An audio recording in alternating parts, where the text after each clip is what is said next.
2023 wasn't a good year for the Carolina Panthers, but I'm trying to make 2024 a better one for myself. Get started on your resolutions with Factor so you're ready for the new year. Factor's ready-to-eat meal delivery takes the stress out of meal planning and sets you up for success in the new year. Skip the grocery stores, prep work, and cooking fatigue. Instead, get chef-crafted, dietitian-approved meals delivered right to your door.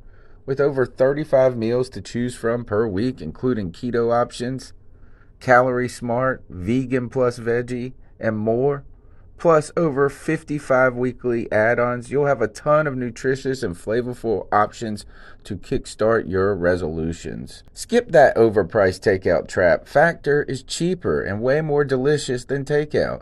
Get chef-crafted, restaurant-quality meals delivered right to your door, and they're ready to heat and eat in just 2 minutes, which means more time for you.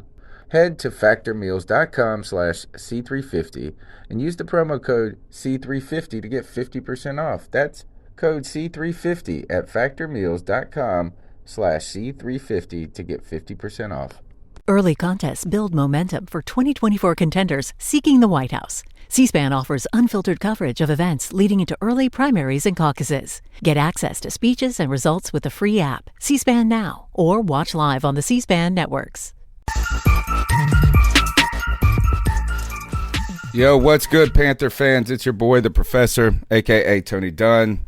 Dropping a little special interview here midweek for the C3 Panthers podcast, trying to bring some collaborative work and some shorter form things. You know how we get on Tuesday nights, get just a cracking. So tonight we're going to be previewing the Raiders at Panthers home opener, the Panthers home opener, with your boy Q. And your boy Q is the host of the Locked On Raiders podcast and some more. How you doing? And thanks for coming on such short notice. Yeah, man, no problem. It's always good to get on and talk a little bit of football, talk some Raiders action, and yeah, man, do a lot. Obviously, like you mentioned, Locked On Raiders podcast. Also host a show on ESPN Central Texas every day, Monday through Friday, noon to 3. Co-host the Silver and Black Today show on Raider Nation Radio 920 in Vegas. So, I mean, doing a little bit of everything, man. So I appreciate you having me on the show. Yeah, man, that's awesome. So, look, we get so inward looking when it comes to our teams. You know, we know our team so well, and generally we know our team so well. We don't even know these Panthers at all right now, and I'll talk to you about that some. But one of the things that we tend not to do is look as closely at our opponents until it's too late sometimes. So what I want you to – I know you're watching the Raiders that closely. You're following them daily. You're talking to – I was listening to your Hall of Fame interview that you dropped, on Locked On Panthers. So, Locked On Raiders. But tell me a little bit about this Raiders team, because all I know, well, I won't say all I know, is that, you got Chucky, the head coach, who's always angry. Last year, it seemed like everyone in NFL circles lost confidence when it came to Derek Carr, and then all of a sudden now I see that he is slated to become the NFL MVP by people. Right. And then we've got the ESPN Mike Mayock, right? I always call him. Is it Mel Mayock or Mike Mayock? Mike Mayock, yeah. He came over from the NFL Network, yeah. Who is that he's a very good personality, but we really don't know a lot about this Raiders team other than the heck of a back last year. So what are your just thoughts about the overall, where the team's at right now? Well, I'll tell you, the team is moving in the right direction. You mentioned Chucky being on the sidelines. When he returned, man, he tore the team down. They went 4-12. It was a terrible season. Last year they went 7-9, but at one point in the season they were 6-4.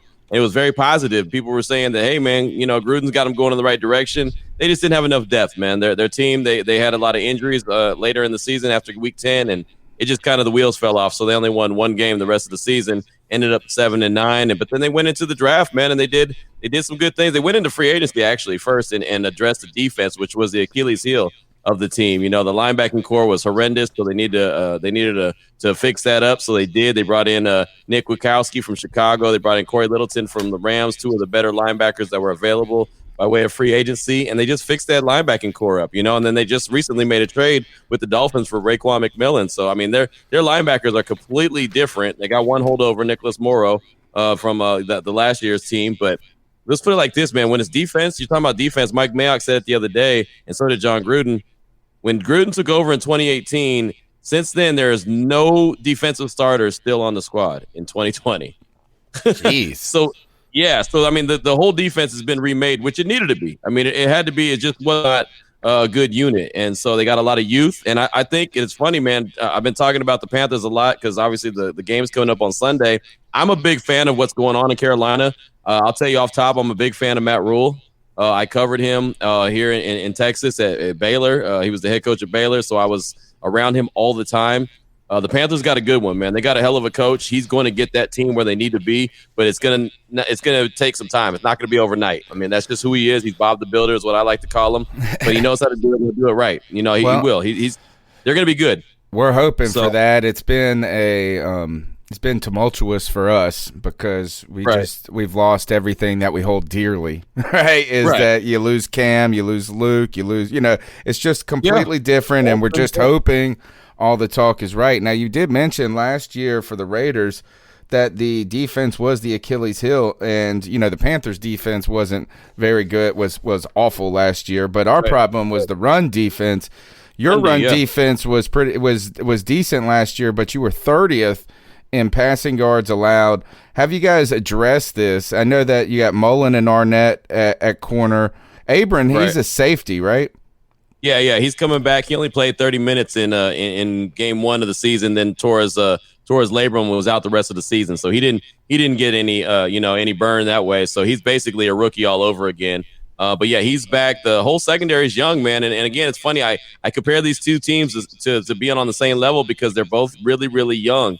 The Panthers went and got 7 guys on defense in the draft. The Raiders didn't do that, but they might as well. They went and addressed the defense in free agency, and they did it in the draft. And so, you got Damon Arnett out of Ohio State. He was a first-round pick. You got Trayvon Mullen. He's a second-year guy out of Clemson. You got Amik Robertson out of La Tech. He's a fourth-round guy.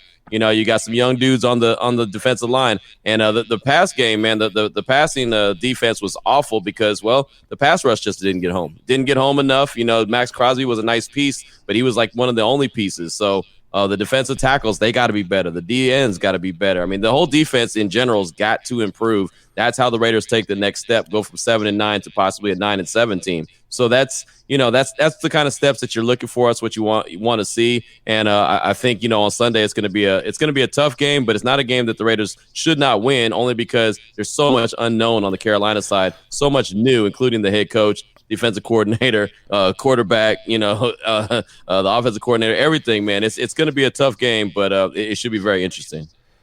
All right, so I was hoping that you could speak a little bit on just that defensive line. Right now is that the Panthers historically have had a bad offensive line. And I was watching some YouTube videos of some Raider fans and some different things like that. And they were, just trashing the Panthers because they didn't know any of the names. They didn't know, and really we don't either, but they just assumed that everybody's going to be awful. When it comes to the Panthers' offensive line, we've actually probably, on paper, have one of the stronger lines we've had in the last decade, if it works, if Okung is still good. But, you said that defensive pass rush wasn't getting home. I know a lot of Panther fans are interested in Cleveland Farrell because he was from Clemson and, South Carolina kid. Speak to him about his development so far and what you saw in his rookie year. Well, he didn't have the rookie year that a lot of Raider fans wanted. He still wasn't bad, in my opinion. 4.5 sacks. He didn't play every game. He got a concussion. He missed a game. He lost a lot of weight. Got really sick when the Raiders went to London, played the Bears. But he's quietly this offseason. He's bulked up. He's gotten stronger. Went to a boot camp, right?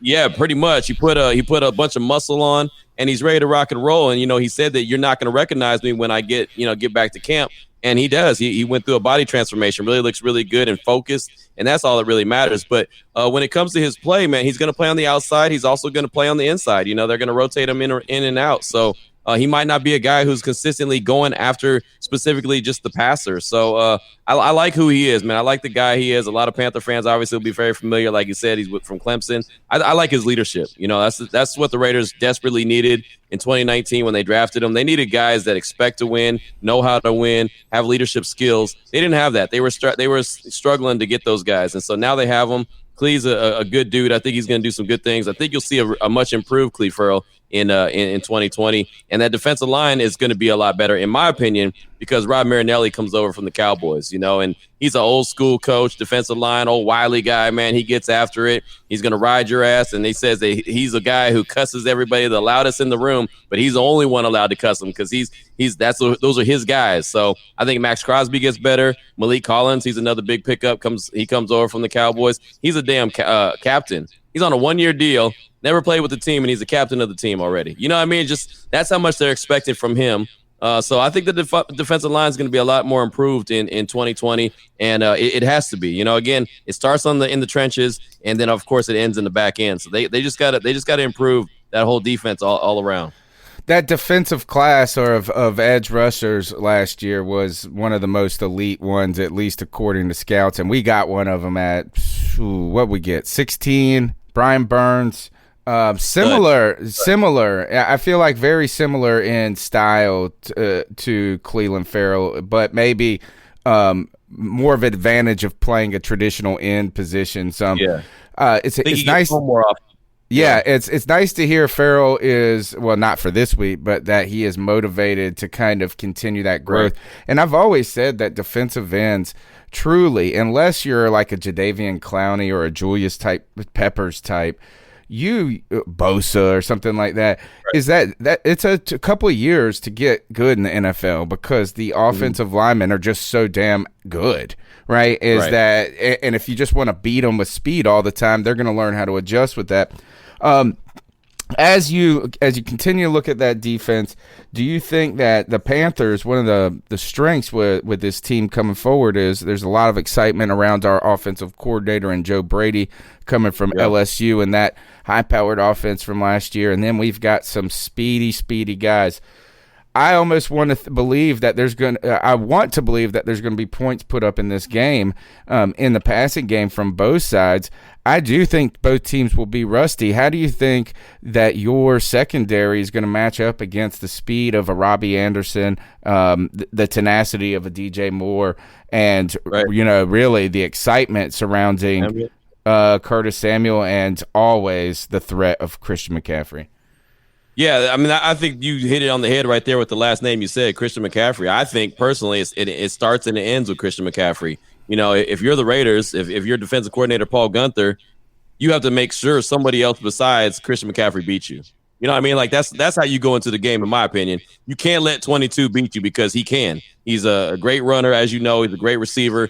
He could do it all, So you make one of those other guys prove that they could beat you. And Joe Brady's a hell of an offensive coordinator. You saw what he did at LSU, put up outstanding numbers, but no preseason games, a lot of Zoom calls instead of actual activity on the grass. I think that's going to slow everybody down. And Teddy Bridgewater is a great story, man. It's a great story. I love the fact that he's back. I love the fact that he's healthy. He's getting an opportunity to re-jump his career and start again. But I've never been impressed with him as far as a downfield thrower. I've never been impressed with him as a guy who's just, the most pinpoint accuracy. Even when he won those 5 games last year with the Saints, I felt like that was more his defense than really what he did. I mean, he was okay. Again, I like him. I like him a lot, but I don't think that he's the end-all, be-alls for his quarterbacks. Now, I think he's got a great opportunity there in Carolina, especially with his familiarity with Joe Brady, so that's going to help. But, Robbie Anderson, he's going to test Damon Arnett's stones, man, because he's got speed. Speed kills. Is Damon Arnett ready to step up to the plate, man, as a rookie? He hasn't had any time on the grass either, so this is going to be his first experience. Are those guys that you mentioned, the other wide receivers, are they going to, they're going to go out there and put these guys to the test, and I'm okay with that. If Robbie Anderson burns Arnett and he scores multiple touchdowns, I'm okay with losing by way of Robbie Anderson or Curtis Samuel or anyone else besides Christian McCaffrey, because he's he's the guy that's going to go in and he's going to get all the attention. So you make those other players beat you, and you can almost live with that. I almost forget, we've had very little to be excited about in a COVID world, right? So it's just been hard to be excited. It's actually even hard to understand that football is going to be on TV tomorrow night. Like, I have, but hearing you talk about Christian McCaffrey does bring a little warmth to my heart. And the idea is he stoppable? I don't think he is. I mean, last year he's on a team that's all you had to do every game, and it was still impossible. So, yes, he's going to get his. It's just does he beat you alone is the question. Right. And now our offense is a little bit more balanced in the past, but I agree with you. I don't want to hate on Teddy. I don't want to hate on him. I want to like him. I want to like him, but dude, we love Cam so much, dude. Yeah. And losing Cam has been very difficult for this Panther team fan base to swallow. Right. And then you watch him in New England. My prediction is still Patriots versus the Bucks in the Super Bowl, man. If it happens, it's going to be epic. I want this to happen. I'm going to wish it and will it the truth. We got a question from one of the viewers. He asked this. He says, do you think that the loss of Terrell Williams truly hurts your offense? And that was kind of going to dovetail me into my next point, is the offense, which has been really the weakness. It's just not been impressive or explosive when it comes to the last couple of years with this Raiders offense, and a lack of speed, and a lot of people said talent, and they were hoping Antonio Brown was going to inject that speed and talent into it last year. It was just a big disaster on every level for him personally, most. But your offense is young, but it looks to now have some serious talent. So is Terrell Williams, is it a blessing in disguise, or this injury, or do you are you guys having to put a little bit too much on these rookies just by de facto? Yeah, no, you're asking a lot from the rookies, man. I mean, these guys are 2 rookies starting in the NFL, man. Again, with nothing to ever, go out there and base it off of. No preseason games. And I know people don't like preseason games, but I think they're important. I think they're important just to get into the flow of an NFL game. So, yeah, it's a lot. Tyrell Williams was supposed to be, wide receiver number 2. Henry Ruggs supposed to be number 1. Brian Edwards was, he was a guy that was getting a lot of love during training camp. But, I mean, it's like, okay, well, you can kind of slow play him and bring him in a little bit later. But Tyrell Williams going down, that stinks, man. He's a guy who can stretch the field. He was brought in to be, the Robin to Antonio Brown's Batman, and it obviously didn't work out that way for either one of the guys. At least he actually played for the Raiders, where Antonio Brown never did. But Henry Ruggs is supposed to play that AB role. He's supposed to be that dynamic player where he can get the ball in his hands and take it to the house. I mean, like I said about Robbie Anderson, speed kills. So I think John Gruden, you're going to see a heavy dose of him getting the ball in Henry Ruggs' hands and try to do the most he can with it. Now, I will say, I don't think it's going to be like force feed him the ball and he's going to get 12, 15 catches a game. I don't think that's going to be the case, because there's one thing I know about a John Gruden offense. The way he butters his bread is by way of the run game. And you mentioned at the top that the run defense for the Panthers was not very good. I think you're going to see a heavy dose of Josh Jacobs on Sunday, and I think you should. And make the Panthers defensive line prove that they can stop the guys. Derek Brown, the big-time pickup in the draft, first round, he's a heck of a player. Gross Matos, he's a heck of a player. I mean, there's dudes on that line that can go, but they're young. So again, just similar to the Raiders, they got a lot of youth that's got to prove themselves, and they got to grow up real quickly. So I like the offensive line that the Raiders have, and I think they like to block downhill. So I think you'll see a lot of Josh Jacobs, and you have to play with a clean box. You can't load the box because the Raiders have other weapons. So that kind of makes me feel like you get a little bit of an advantage offensively if you're the Raiders. So Brian Edwards Jr. is the talk of the town, right? The Athletic put out a story today that said you can't hide this guy anymore. Right. And many ways, when you go, and I just played, I know you can't see it, but the broadcast could see it, is that I played some highlight clips of Brian Edwards, and he's been on a bad team in South Carolina, and just a damn monster. I know there's a lot of buzz and excitement. Are you trying not to get too excited by this guy? Because when you look at his clips, man, he might be I'm sorry, he could be the best receiver on the team, maybe. He might be, but yeah, I'm tempering my expectations a little bit just because of everything we said. I mean, he's a rookie. He's a third round pick, even though he was expecting. He thought he was going to go in the first round, except for he had that pre-draft injury, and so maybe that ended up being a blessing in disguise for the Raiders. Maybe they get a steal with the guy in the third round instead of him going in the first round to another team. Maybe they do walk away with that, and maybe he ends up being the best wide receiver that comes out the draft. I don't know. But I know that there's a lot of hype around him. I know Derek Carr's fired up about him. They're talking about, he's going to be a Devontae Adams type guy where you could kind of throw that fade route in the corner of the end zone. He'll go up and get it instead of it being a 50-50 ball, be like an 80-20 ball. And if that's the case, that's great. That's what Will Muschamp said about him as well right after the Raiders drafted him. Like, you got a dog, man. You got a guy that's going to go get after it. The one thing I've seen from myself is he runs violent routes. He runs really, really violent and not in a bad way, just – He's in and out of his breaks, and he's getting after it. So it's going to be interesting to see how it is when he's got a defensive back that's a grown man trying to take his head off and trying to, beat him up off the line of scrimmage. Is he still going to have that violence in his run, or is that just something that happens in practice when he's got guys not really, going full throttle against him? So again, it's going to be a big test. I know that the Panthers, they got a lot of young DBs, so it's going to be some young wide receivers going up against a young secondary, young safety, young defensive line. Young head coach, there's a lot of young going on the field. Oh my gosh. Yeah. I don't even know what to expect. Right. So, in many ways, I know that everybody is dumping on the Panthers.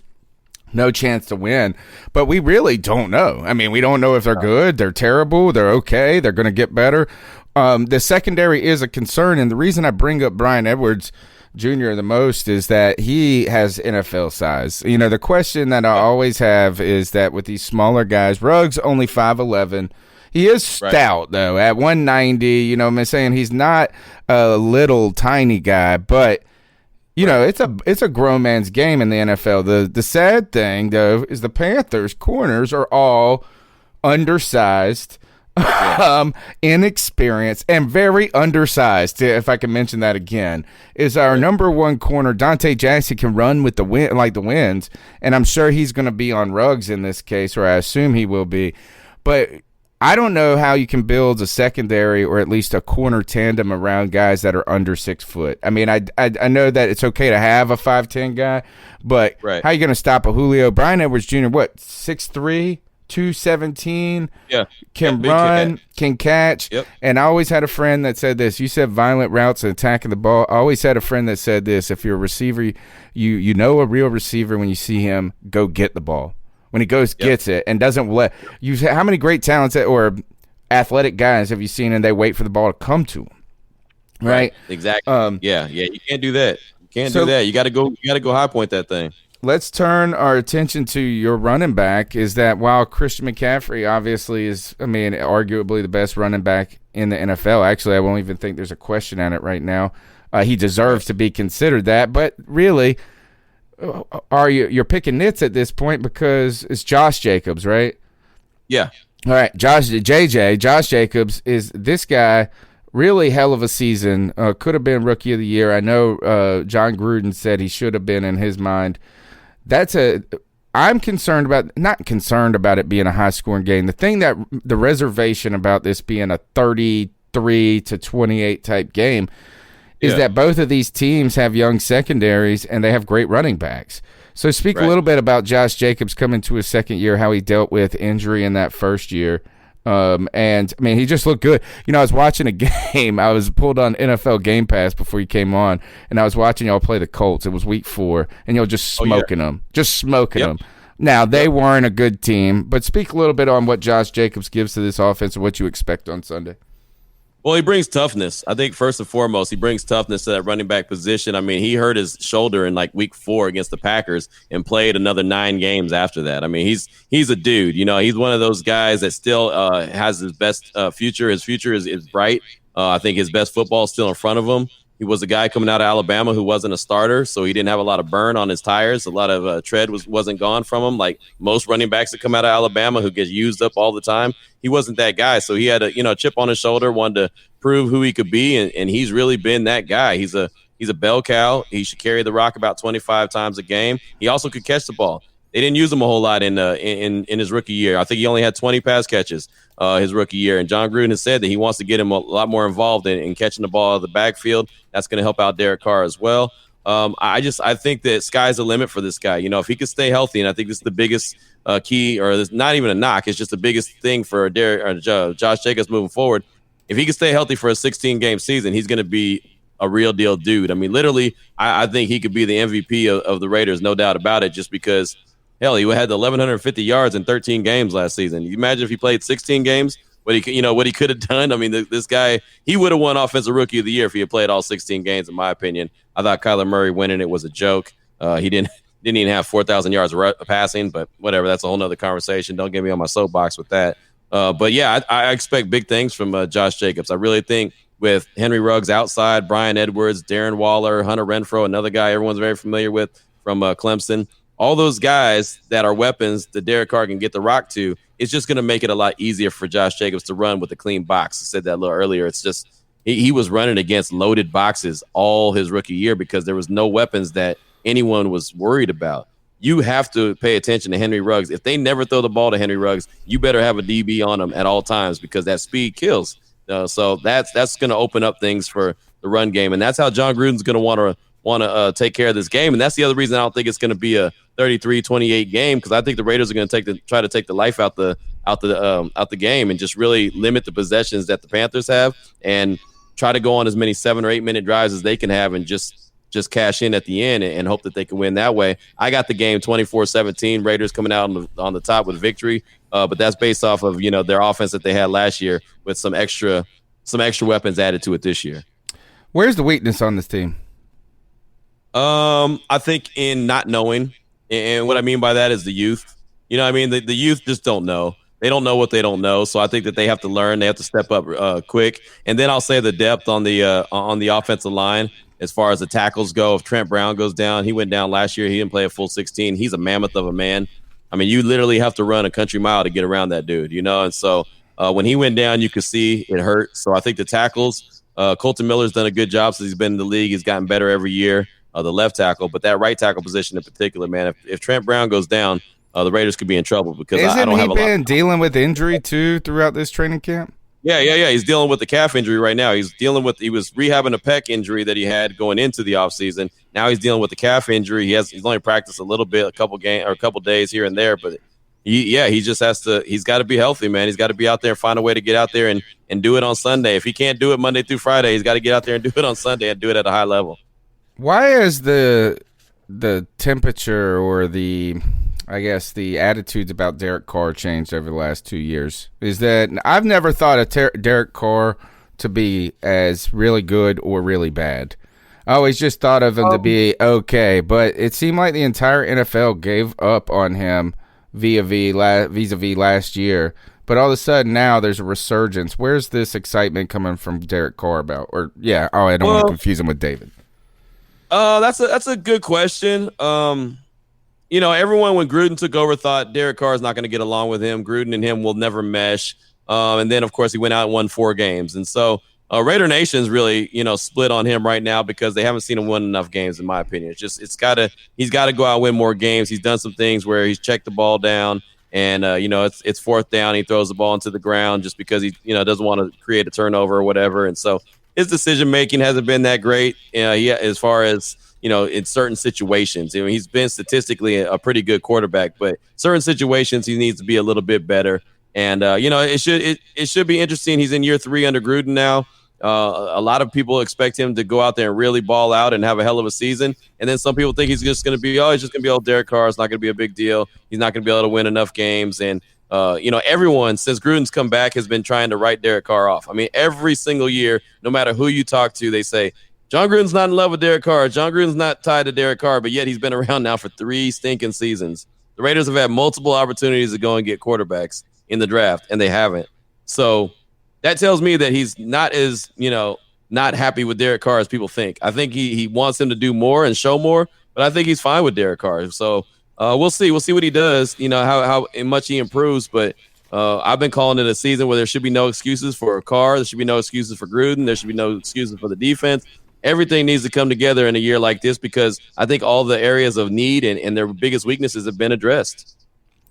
Reminder, Derek Carr dislocated his pinky versus the Carolina Panthers, popped it back into place, and then came back.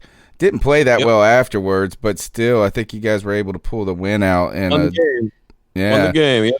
Disappointing 2016 season for the Carolina Panthers that all began for us. That was his season, though. That was the one where he was like in the MVP voting. The Raiders went 12-4 that year. He broke his ankle on Christmas Eve against the Colts at the Coliseum. I mean, everything went right for the Raiders. They got a lot of bounces go their way. That game against Carolina, the Panthers were losing. They came back.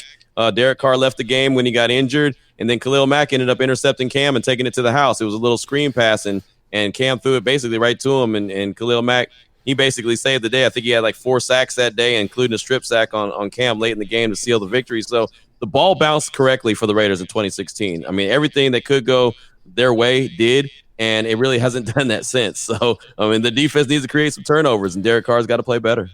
Any thoughts on the Lynn Bowden Jr. trade? It was surprising when it happened because nobody really knew it was happening. Everything that we had heard was that he's going to be a draft pick from this year? Yeah, 3rd-round draft pick. He was picked 1 pick before Brian Edwards, So, he was supposed to be a guy that was going to be a big-time playmaker. At least that's what we were told. And, well, he didn't figure it out in practice. He wasn't looking that good. And a lot of people said that I've heard from have said that he liked Vegas a little bit more than he probably should have. So, now he's in Miami, which, well, if he liked Vegas, he's going to love Miami. So we'll see what happens. We'll see what the Dolphins do with him. But, yeah, he's out of there. That's what I heard someone say is like, oh, this is probably, this is a guy that maybe Vegas would be a tough environment, and this could be a good thing for him. I was like, man, he's going to Miami. That's like just as bad. It's just illegal there. It's legal in Las Vegas. I'm going to get you out of here. Your thoughts on the season, but before you get into that, do you think that being located in Las Vegas will have to be influential in how you select people, or is that okay? Yeah. I think that high character is an issue, man. You've got to have a high character guy because it's not for everybody. I mean, think about yourself, and I know me. If I was 21 years old and I was rich and I was in Vegas, I would act a damn fool. I wouldn't have no kind of control. If I was rich and my own age at 38 right now, I'd act a fool.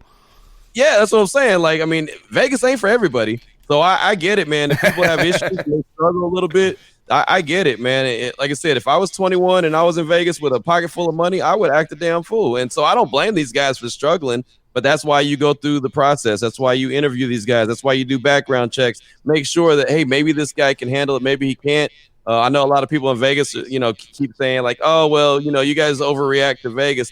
Yeah, I mean, for people that live there, Vegas ain't that big a deal. But someone that comes from, an area where a small town in South Carolina. Yeah, exactly. Small and now town. They got money in their pocket, like an seemingly endless amount.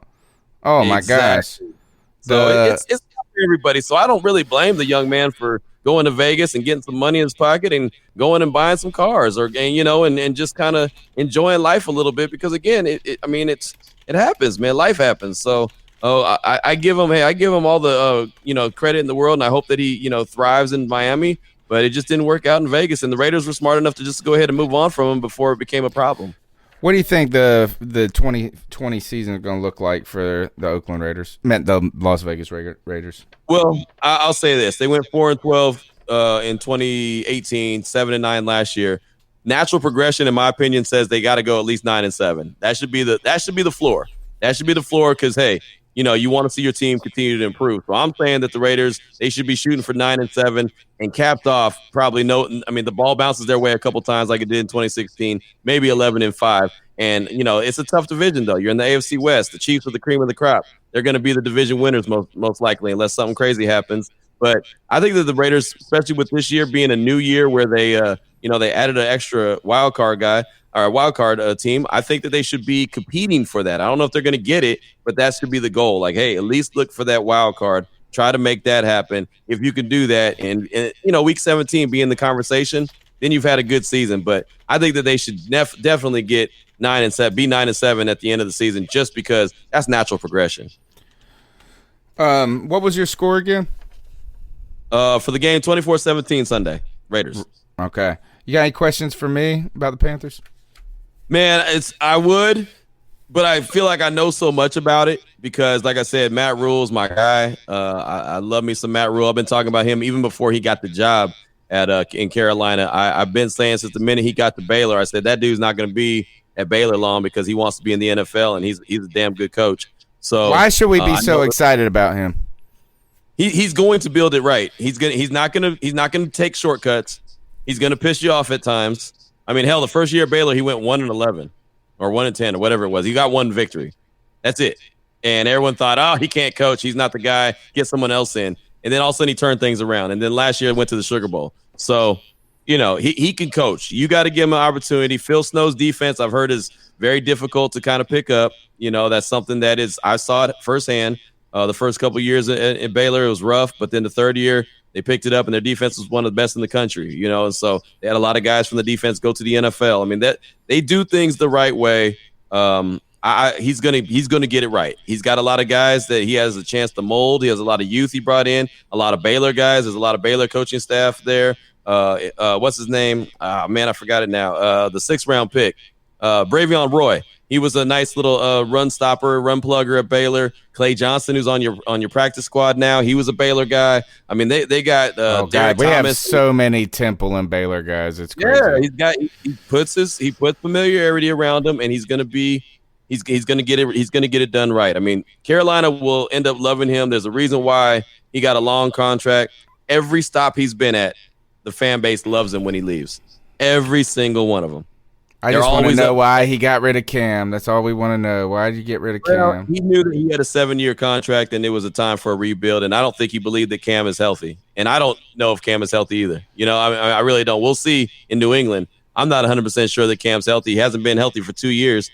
He hasn't been, and this is just me speaking, I haven't been impressed with Cam since the Super Bowl, since he, didn't jump on the ball against Denver. It just seems like his career's kind of tailed off, and that has to do with injury. He's a great guy. Love him when he's out there balling, man. That big old smile, you can sell $1 million just with a smile. He's a great dude, but he just hasn't been on the field. He hasn't been the guy since the Super Bowl. Here's why people are going to be surprised by Cam. He's going to be comeback player of the year, right? And the reason being is that 2017, 2018 was dealing with the same shoulder injury.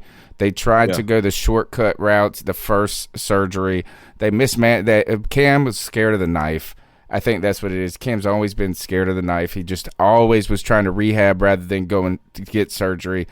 The Liz Frank kind of freaky injury, but they're not related, So is that, and I don't think that all of a sudden that the injury for Liz Frank, for like this, whatever when they fuse that bone together, I don't think it's going to remove his mobility entirely. And I don't think he's just this guy that's a wide out that needed to have some insane get off to start. I think he's still going to be mobile. I think I think his shoulders now gotten full year off. And I think he's going to get a breath of fresh air in New England with a team that people expect to win each week. Hopefully we see Cam smiling again on Sundays. All right. That's your boy Q. Tell him where they can find your work, my man. Well, you can find me on Twitter. I put everything out on Twitter at your boy Q254. And like I said, I do a radio show Monday through Friday, noon to 3 Central Time on ESPN Central Texas, Baylor flagship station. So that's why I'm so familiar with Matt Rule and everything he's got going on. And then I do another radio show on Raider Nation Radio 920, Silver and Black today, 2 to 4 p.m. West Coast time in Las Vegas. And like I said, the Locked On Raiders podcast as well. So I'm all over the place, man. You just check Twitter and you'll see me working somewhere.